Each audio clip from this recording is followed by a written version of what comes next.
Wawa. Welcome, family, to another Lord African Mind episode. Today we got a treat in the building. I was reading the Egyptian Book of Life. The Europeans call it the Egyptian Book of the Dead. To Minister Black, just showing them how some things in that Kemetic community has been said, that's been plagiarized. Also, it says it in the book. But we were looking, also, Minister Black,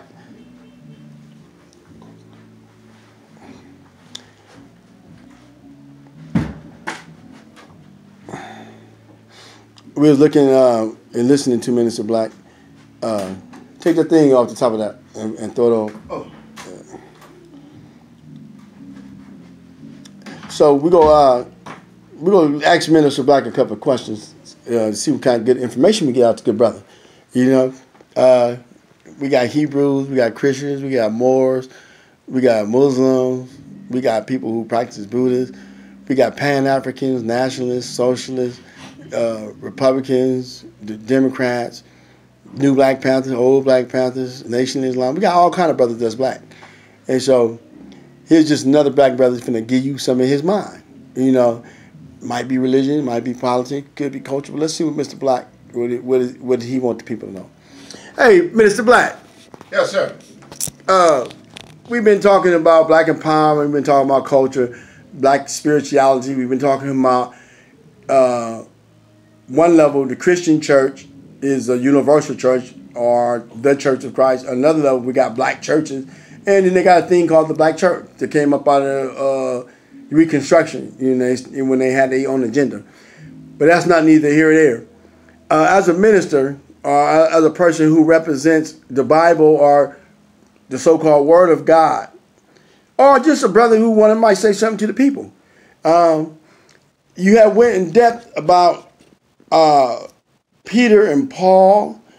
One of them was getting it in the natural, and then somehow one of them had a supernatural charge, which changed the whole program. Mm-hmm. What do you want the people to know, man?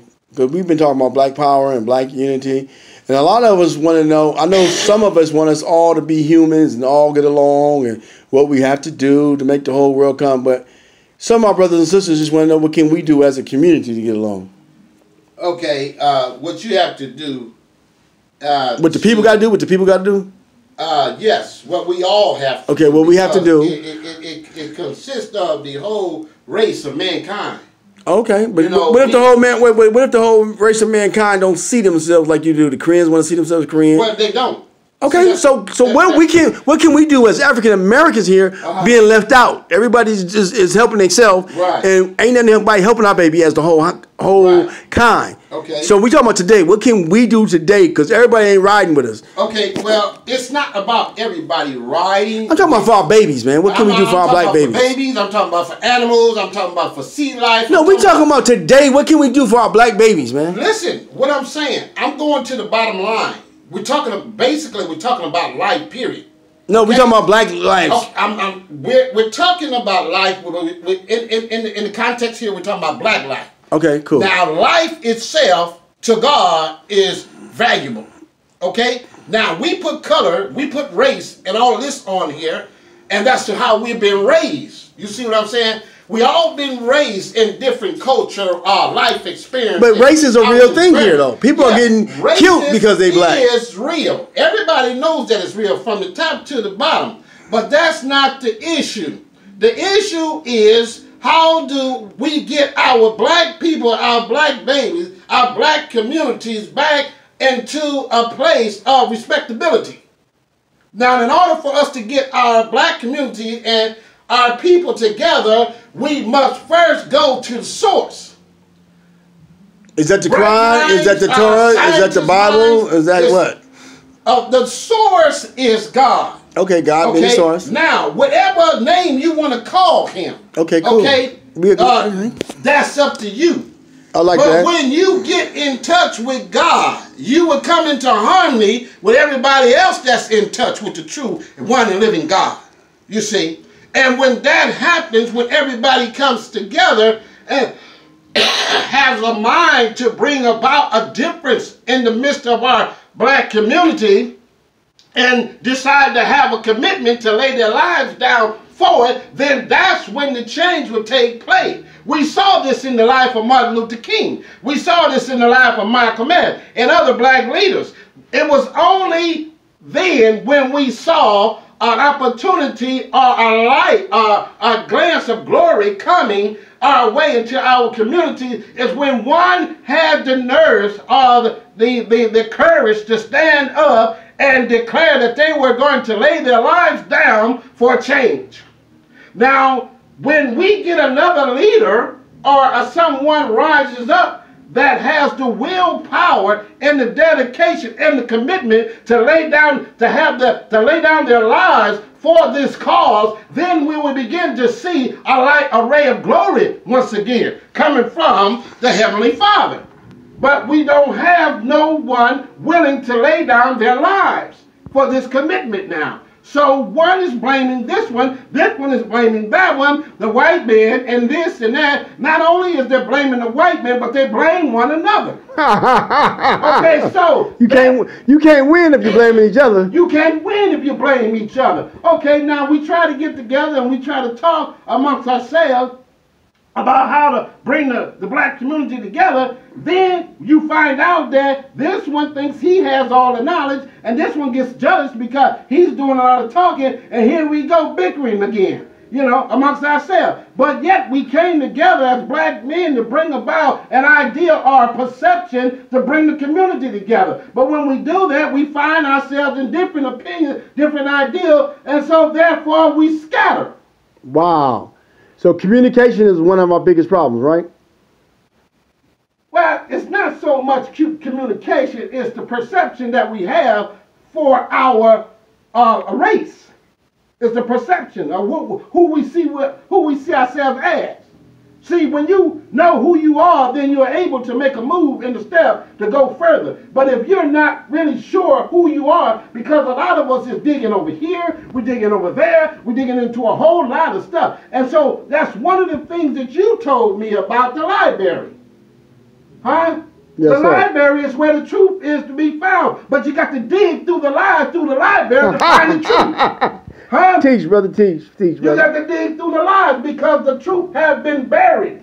That's right. And everybody knows the truth has been buried. That's what they see in library. Nobody wants to stand up and take the commitment to dig through. You see what I'm saying? And see, once you find the truth, you got to be willing to lay your life down for it.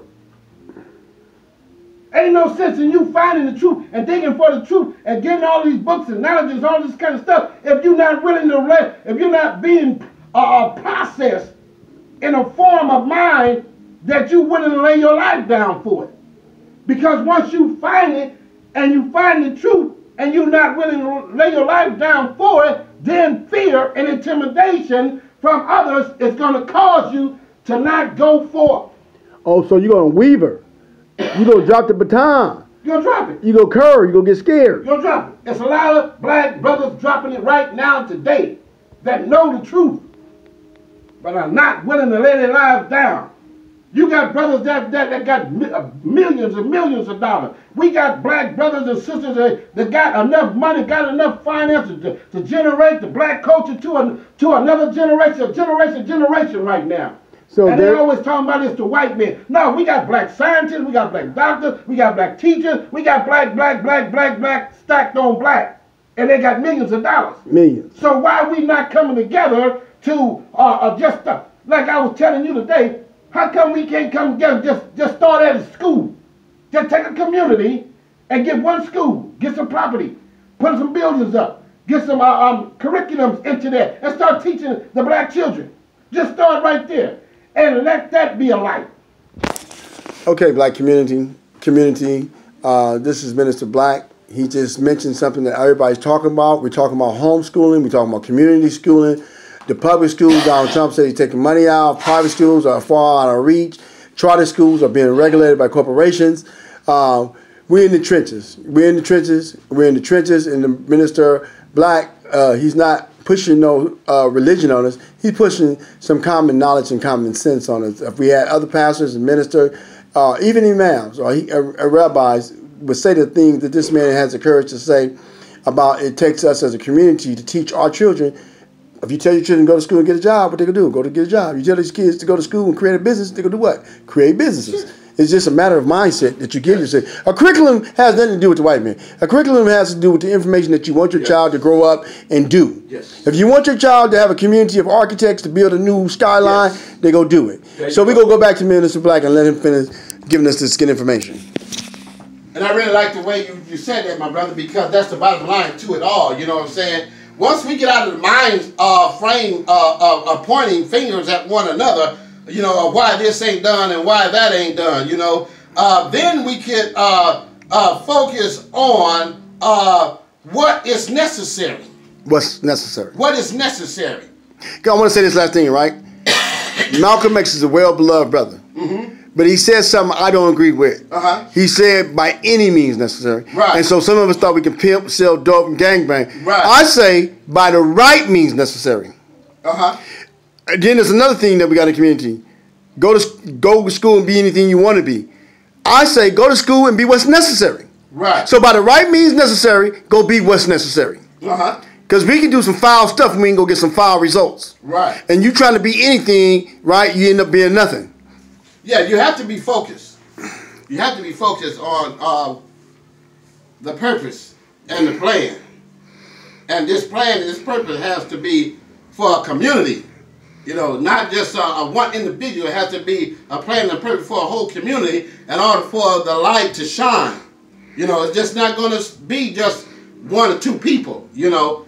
And that's what it's always has been, you know, one or two people, you know, shining and giving out information, you know what I'm saying, as much as possible. But, you know, when you bring it into a form of unity and you take hold of a community, then that's when the work begins. Then that's when things begin to turn, you see. Now, you have to be in a state of mind to where you are willing to, I'm going back to, you have to be in a state of mind that you got to be willing to lay down your life for this, because anytime you start bringing about a change, especially in America, you better be ready to lay your life down. Point blank. That's the bottom line. Let truth be truth. Let the truth be true. Okay? Now, so, the thing is just passing down the truth from one generation to another generation. That they would grab hold and grab hold and grab hold. The longer the cord that stays together, the longer we stay together, the stronger we become. So it don't matter what takes place, you know, in the midst of the time.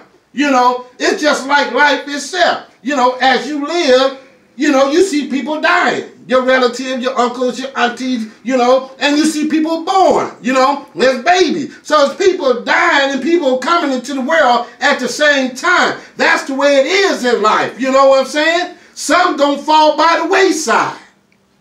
Is it right or is it wrong? It does not matter. What it does not matter. What's the cause? The cause is what matters. Everybody ain't going to make it, but those who go in this direction, keep going. Keep going.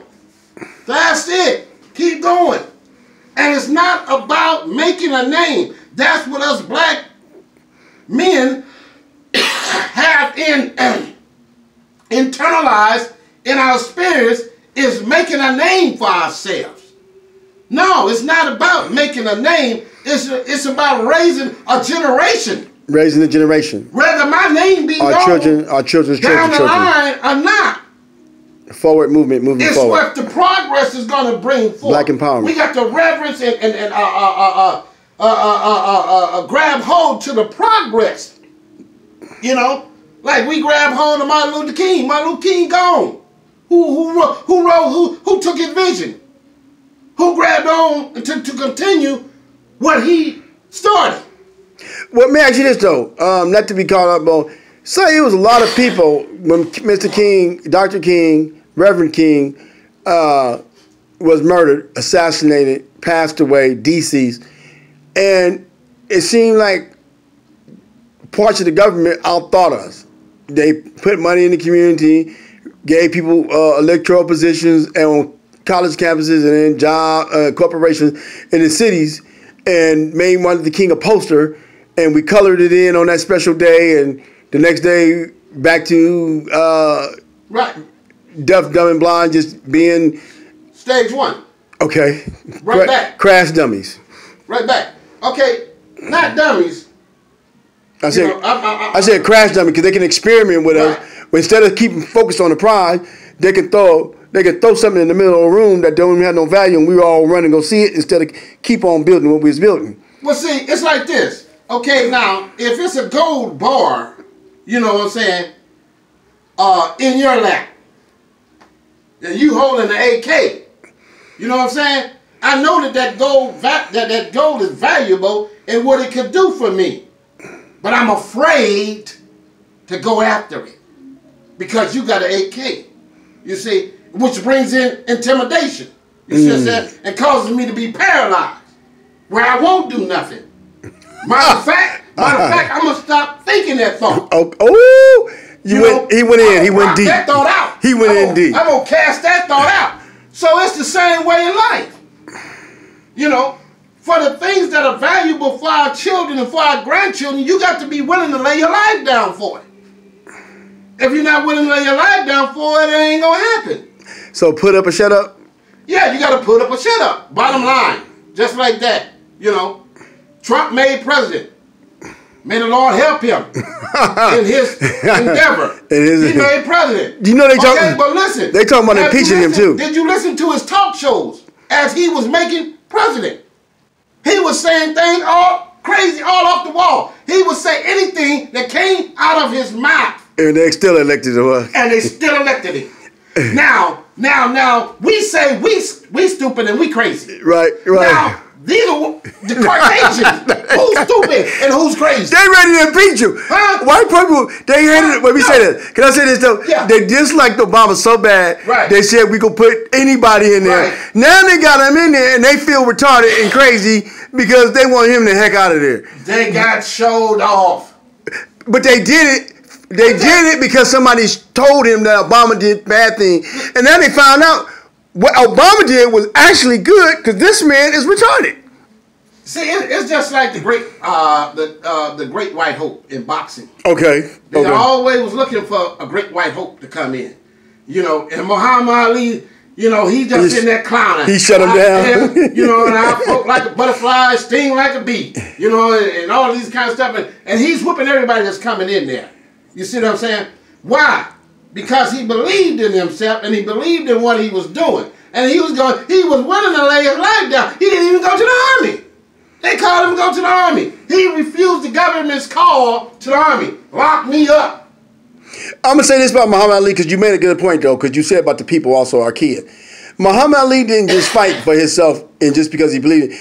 He knew he fought because he was fighting for the people. The rest of the black boxers, they were fighting because there was some money involved and they wanted the reputation, like you said, about the reputation. Muhammad Ali knew every victory he had gave a little black boy and a little black girl, or an old black man, an old black woman, some pride, some strength, and the ability to make the next move. Exactly. He wasn't just doing it like boxing. It was a spiritual thing almost. It was a mental thing. It was a physical thing. It was a strategy.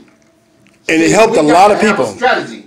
See, when I said he believed in himself, when I say he believed in himself, he believed in his race. He believed in who he was. He knew who he was. See, he went to Africa and stuff like that and did studying on Africans and all of this, you know what I'm saying? And he began to use the talent that he had in order to bring forth the strength of a black man, to show the strength of a black man, mentally, spiritually, and physically. He was showing the whole man in the ring. The whole man. The whole man. I ain't never heard nobody put it like that. Brother Black, Minister Black, thank you. I have never heard anybody tell a black man not to be the spiritual man or the mental man or the physical man, but be the whole man. The whole man. Black man, be the whole man. Protect your wife and children. And black women, support the black man. That's it.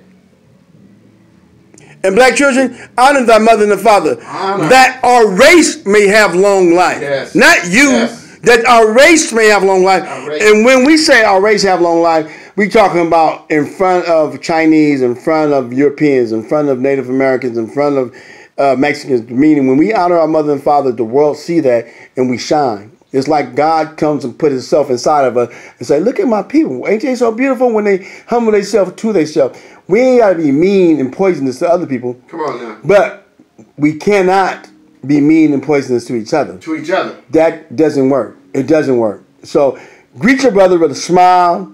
If you got to protect your wife and kids from another community, okay, but we're not advocating no violence. Only thing we saying, be a man. A whole man. A whole man. Not what you think a street nigga is, or a prison nigga is, or a corporate nigga is. That's right. But we asking you, like Muhammad Ali, he went over to Africa. He mingled with the people. He didn't care about them being colonialized, being poor or rich. He seen us over here. He didn't care about us being poor, rich, light or dark. He just treated us as a whole person. A whole person. Amen. You got any closing words?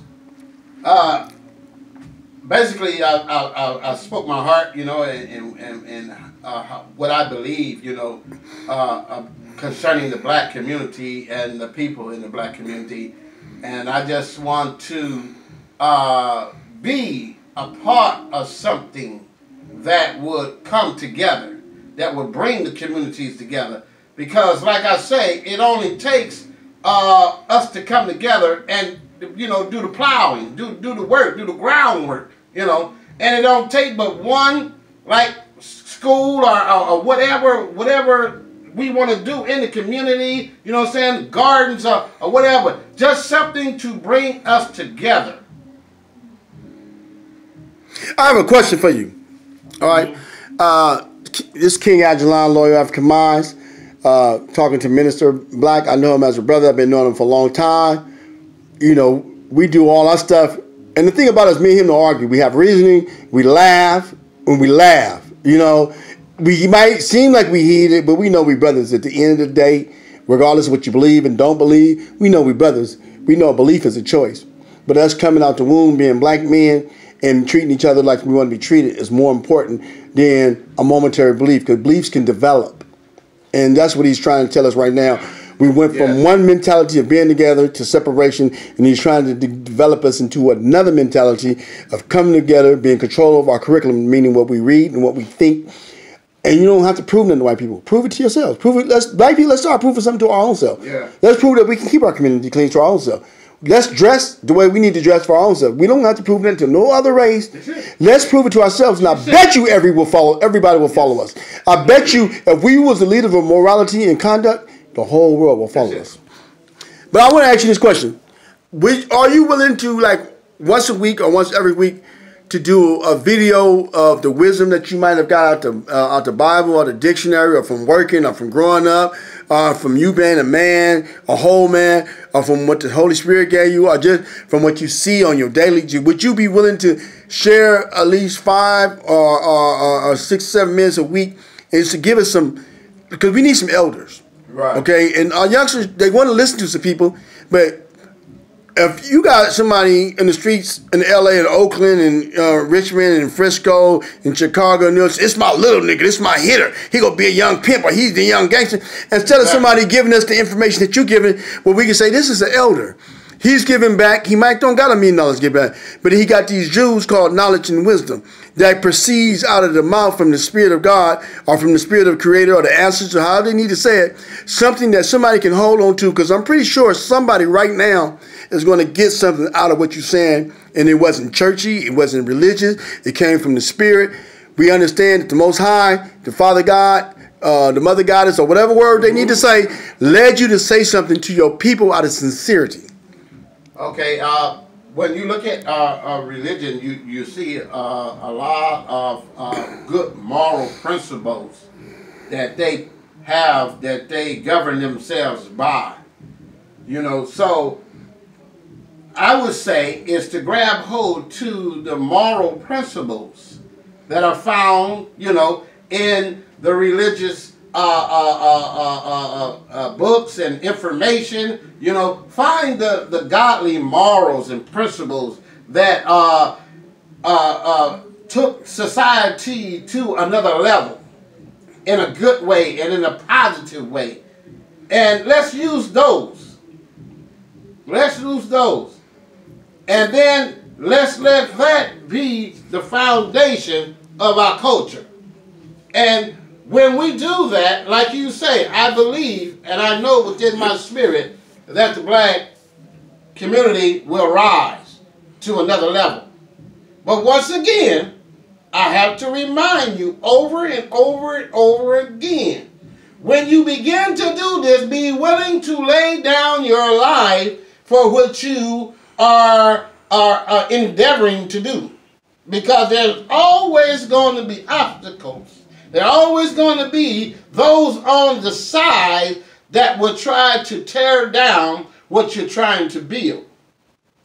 But any successful person or any successful business will tell you, we grow through trials and tribulations and testings. So is that also, would you once a week give us your wisdom or excerpt or think about something to say to the people that would maybe encouraging or inspirational once a week or once every other week? Yes. I would be available for that. Okay, cool. Yes. Okay, I want to leave with the last thing, right? One thing, me, King Aijalon, and Subu, Lord African Minds, that I got from Minister Black, he used to always tell me, and I wanted him to say out of his mouth, that no matter what organization or movement or group or theory or religion, the reason things don't work for the African community is because we don't keep the Creator out front. We have to let the Creator or the ancestors or whatever name you need to say lead it. It cannot be just man in his carnal mind trying to get his reputation in my group, my religion, my followers, my people. Could you expand on that? What you taught me since I've been knowing you about. It has to be God-centered. God has to be in the center of the person. Yes. And it don't have to be a religious God, but it has to be the divine God. Because we have so many examples of it. You know, every great person, just about, and every person that has done great things. If you did a little history or study it in their background, you will see that they grabbed hold to godly principles, because these principles are eternal. They don't change? They don't change. No matter what color you are, no matter what culture you're in? No matter what culture, and it doesn't have to do with time. What if you're on a mountain? Do it change? No. If you're at the bottom of the sea? No. It does not change. What if you're white? Because it's what if you're white?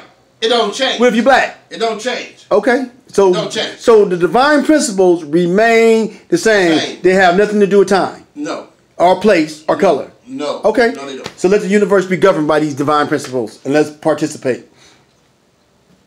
So and that right there is the whole key to life itself, is to be governed. To be governed by God Himself, and to have that intimate love. Relationship with God. You know, we know a lot of people talk about God, but you know, and everybody else know, when somebody is truly dedicated to the things of God, because they have moral principles that they live by and that they're willing to die for. God bless you. God bless you.